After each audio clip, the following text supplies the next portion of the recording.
PBS Kids opens worlds of possibilities for all children, thanks to PBS stations and viewers like you.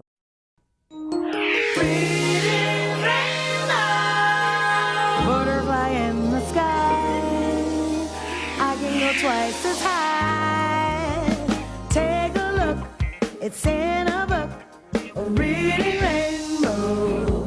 I can go anywhere. Friends to know and ways to grow, a reading rainbow. I can be anything.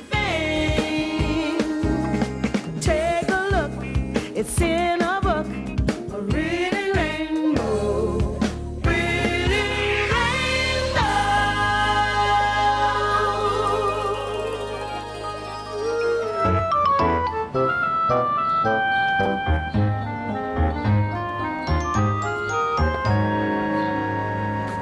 Well, let's see.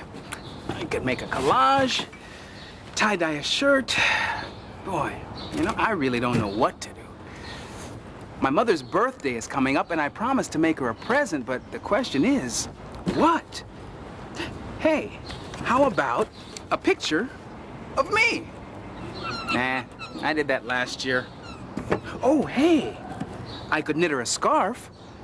But the problem is, the way I knit, it would probably take about a year.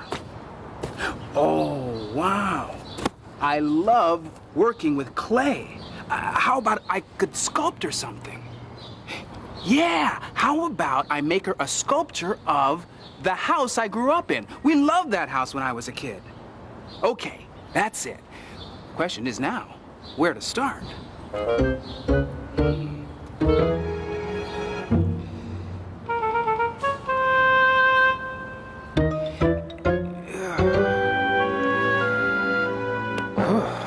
Sometimes the hardest part of being creative is getting started.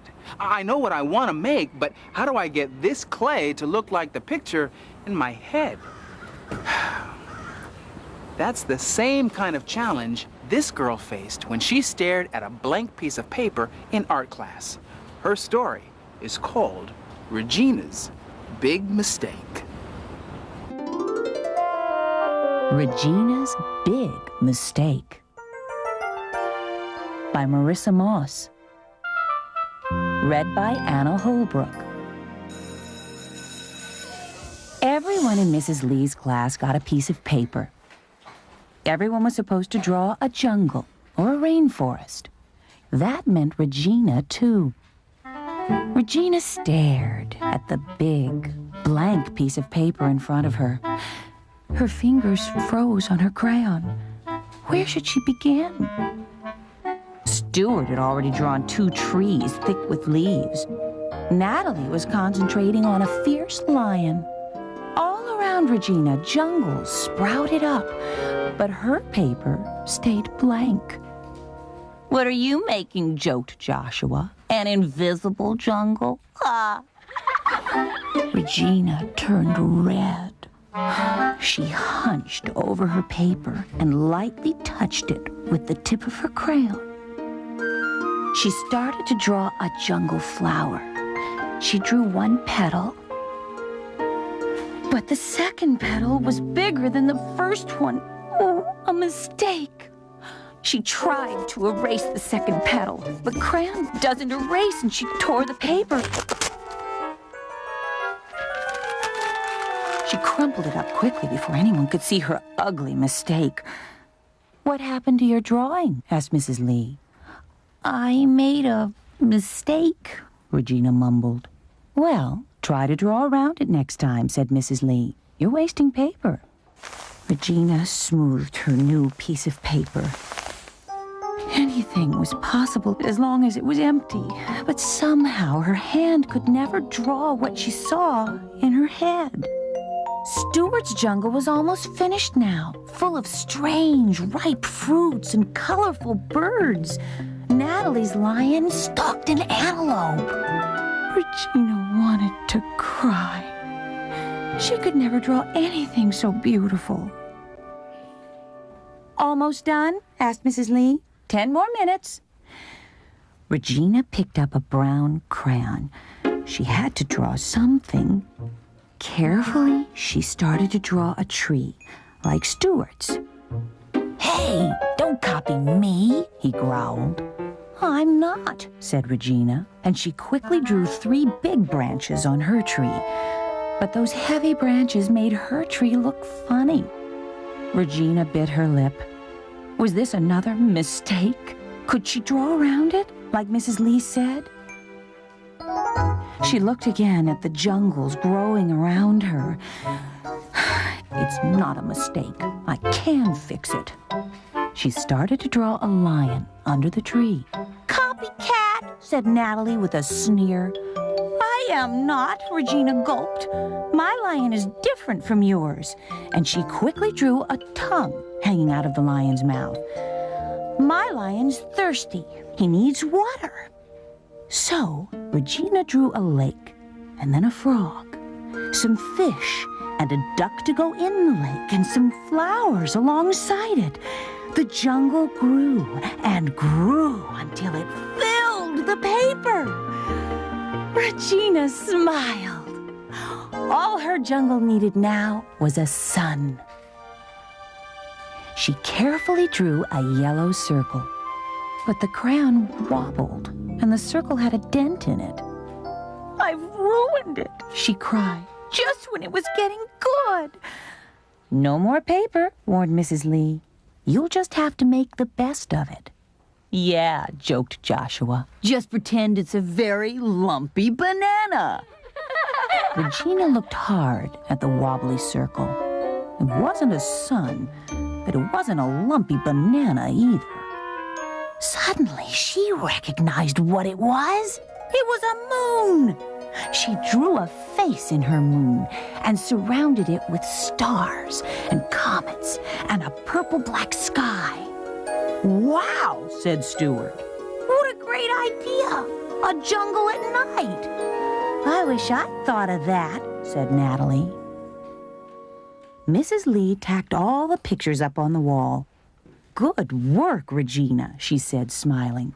"I love your moon." The jungles glowed with their bright colors. Each one was different. Each one was beautiful. And even with all her mistakes, Regina thought hers was perfect.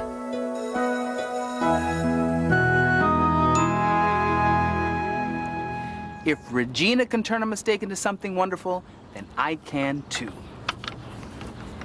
All right, here we go. Yeah, we're getting the hang of it now. Clay is one of my favorite materials.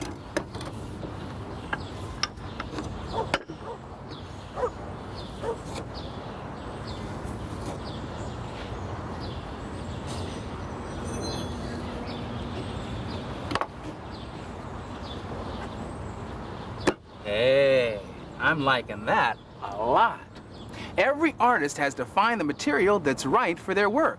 It might be clay, it might be paint, or it might be something you never dreamed could be used to create a masterpiece.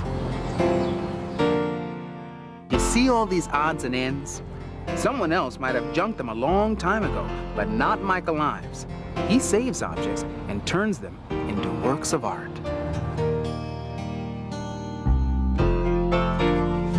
He pokes around in his backyard until something, like this old dresser drawer, strikes his fancy.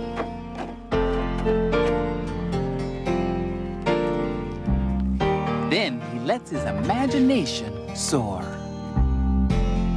Today, he's gonna make a story box.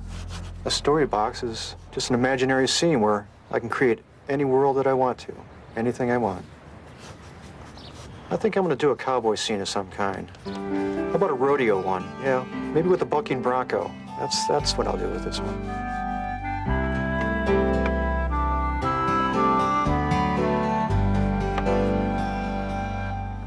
Once I decide on what to do, I have to prepare the box. First, I gesso the box. Gesso is just a white paint that I put on the inside, and it helps the colors really stand out and hop.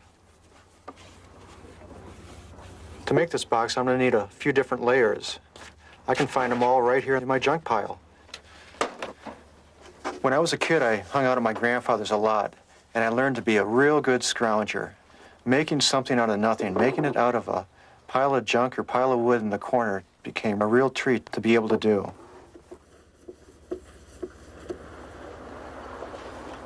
Now I've got to sketch the scenes out on these different layers.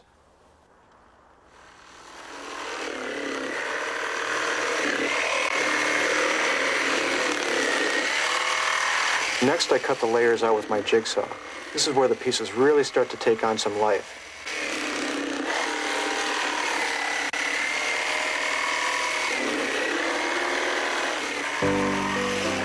When I'm laying color down, especially big, large areas of color, it's fantastic. It's the greatest feeling. You can feel the brush underneath you. It's nice and creamy, smooth. Your hand feeling is going right along with what you're seeing, and it's just magic.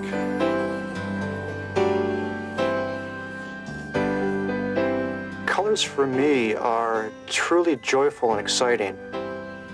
Using colors is real instinctual. It's a gut feeling rather than something learned in school. The next layer is the mesas and the cactus, and what I want to do is reflect the setting sun on them. I'll do this with an orange and a pink.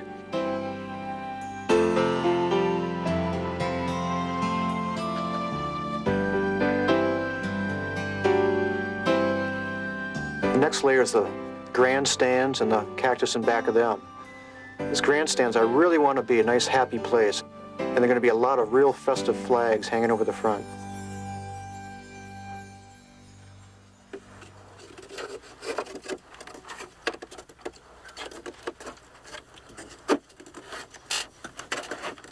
Sometimes I get great ideas from stuff that's just lying around here every day, like this can. Buttons, plenty of buttons, maybe great for the faces in the grandstands. This next layer is the cowboy and the bucking bronco. This guy's really having a good time. That'd be a great idea to make these move up and down. That's what I'll do.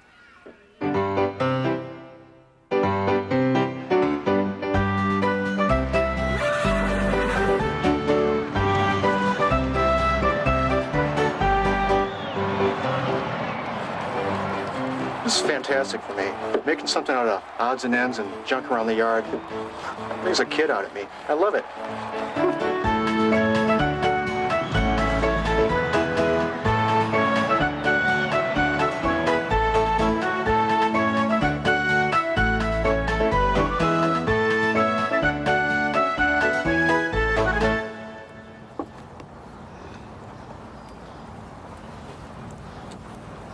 When Michael Ives sees ordinary objects, he imagines turning them into great works of art. And the same thing happens to Ellie McKay whenever she sees a nice, long piece of wire.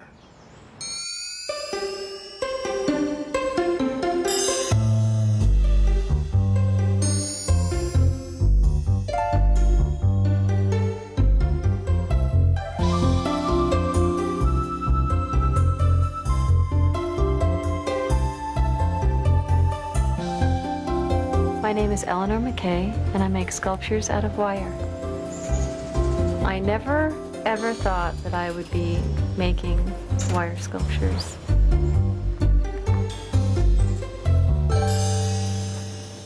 I just picked up a piece of wire and started bending it. I use very simple tools, wire cutters and needle nose pliers, and my hands. It's like drawing in space.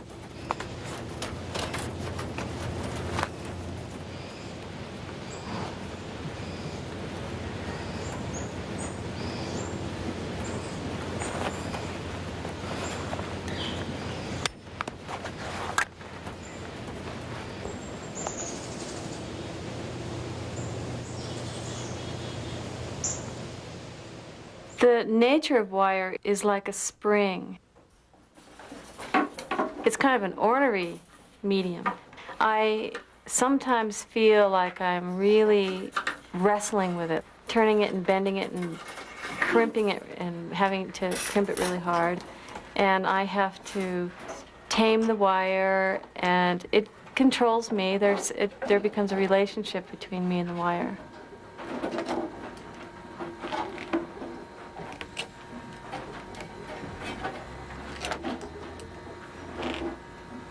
This piece I'm starting is going to be an armadillo, and it's going to be three-dimensional. I like to use one piece of wire when I make my sculptures.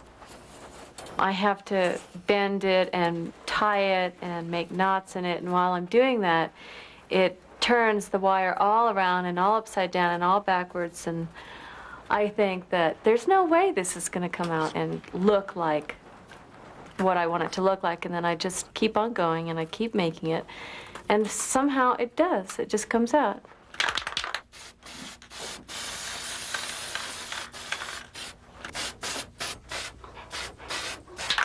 When I'm done with bending and twisting and shaping them, they're still just plain steel, gray, and I think that they need more color, so I like to paint them.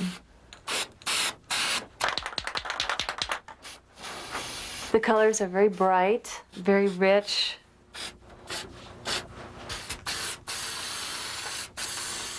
They make the sculpture stand out more. They become alive and fun.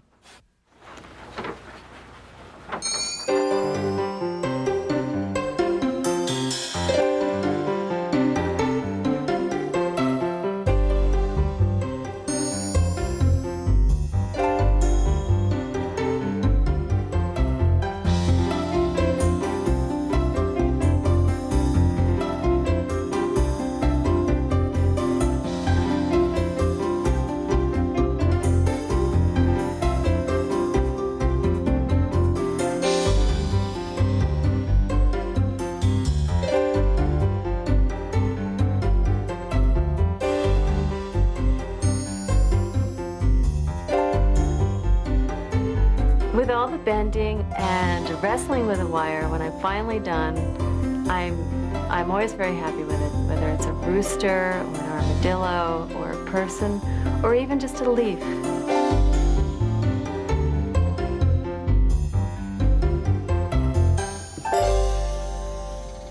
And the garage. Some artists, like Ellie McKay, just keep going even when they're not sure how things will turn out, while other artists prefer to leave very little to chance. Oops. The garage actually goes on this side. These artists carefully follow a plan and even choose a place to work that's just right for their art.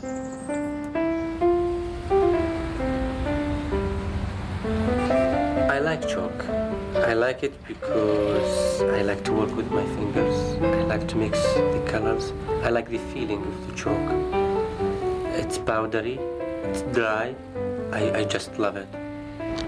Hani is an artist who likes chalk so much that he uses it to draw magnificent pictures on the sidewalks of New York City. His drawings last up to 3 weeks, and they give Hani and many others much pleasure. I love art. I think I can communicate better. I can explain myself better with paintings, with drawings, better than words.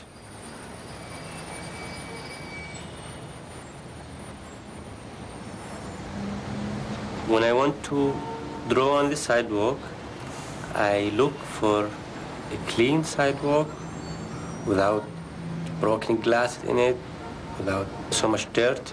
But the important thing that I'll have a very rough sidewalk where I can mix the colors. Because if it's totally smooth, the color won't stick on the sidewalk.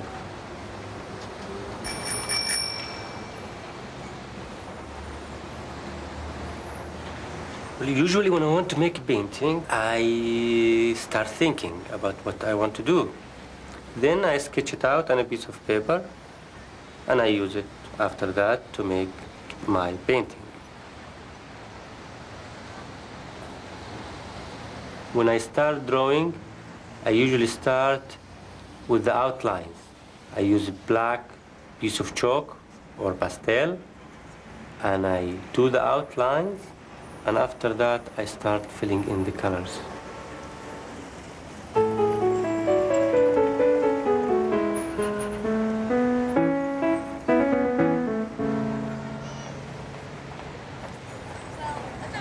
I really like to use my fingers when I draw.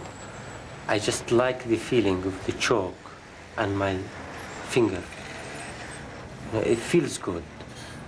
And I feel like I have more control because with my fingers, it's not like I'm holding a brush or a knife or something to work with or hammer or something.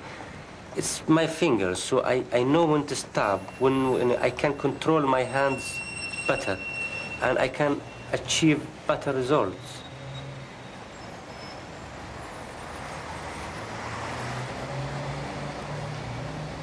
Sometimes when I paint on the sidewalk, I wonder what people who stop by think about when they look at my painting.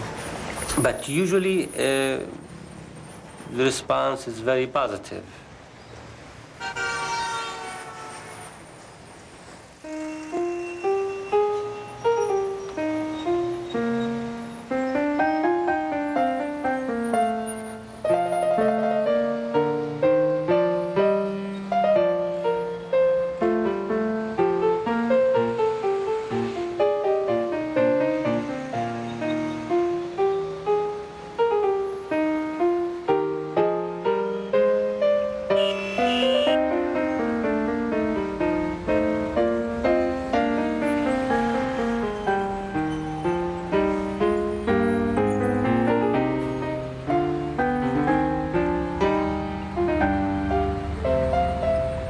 Usually, when I finish my painting, I feel so good, so happy.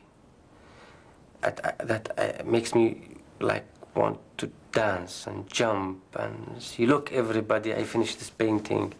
I feel so proud of myself because I feel like I proved that I'm an artist. This is the living proof. This is the painting. Look, see my painting.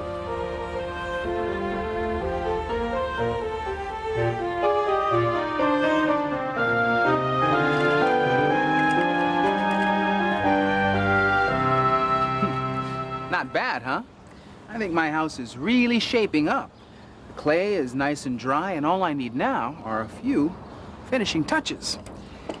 This is one of the best moments for an artist, when your vision, the idea you have in your head, finally becomes a reality. So, if you've got the heart to go create art, then here are a few books that will get you off to a good start. But you don't have to take my word for it. Do you like books about painting? I'm Grace, and I have a book you might enjoy. It's called The Little Painter of Sabana Grande. Fernando is a boy who wants to paint, but he lives in a very small village, and there are no paint stores there. So, Fernando makes his own paints from things in nature. But he has a big problem. He has no paper. Fernando has a great idea. He sees that the wall of his house is smooth and white. Fernando covers his house with beautiful designs. After that, everyone starts telling Fernando, "Paint my house." Soon, the whole village looks beautiful. To see it for yourself, read this book. Hi, my name is Naren, and I'd like to talk to you about an entertaining book called The Art Lesson. A little boy named Tommy has a lifelong dream to be an artist. He was constantly drawing pictures. He drew pictures for his friends and his family. His mom put them all around the house. His dad took him to the barber shop. Tommy was excited about kindergarten. He couldn't wait for art class.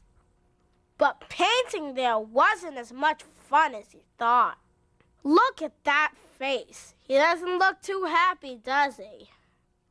There is a good ending to this story, but I'm not telling what it is. Read the art lesson for yourself. Hi, I'm Susanna. Do you know what it takes to become an artist? Well, get ready to find out. In this book, I'm an artist.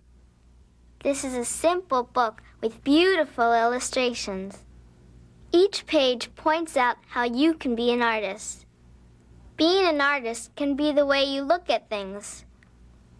Look at this picture. What do you see? I see the beautiful colors in a seashell. I am an artist when I find the face in the clouds, or when I watch sunlight turn dust to glitter. I am an artist when I look at the world around me, and you can be an artist too. All you have to do is open your eyes and read this book.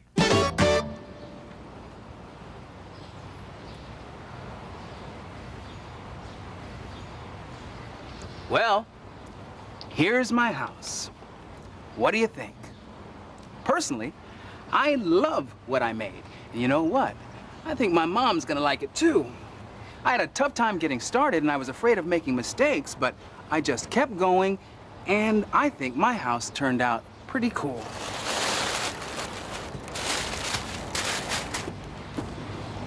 I'll bet my mom will be as proud of me as I am. I'll see you next time.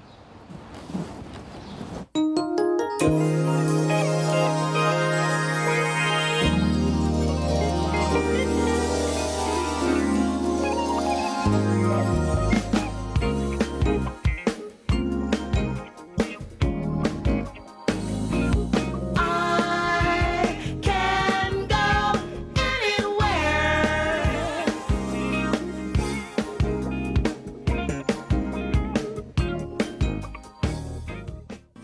Today's Reading Rainbow books are Regina's Big Mistake by Marissa Moss, published by Houghton Mifflin Company.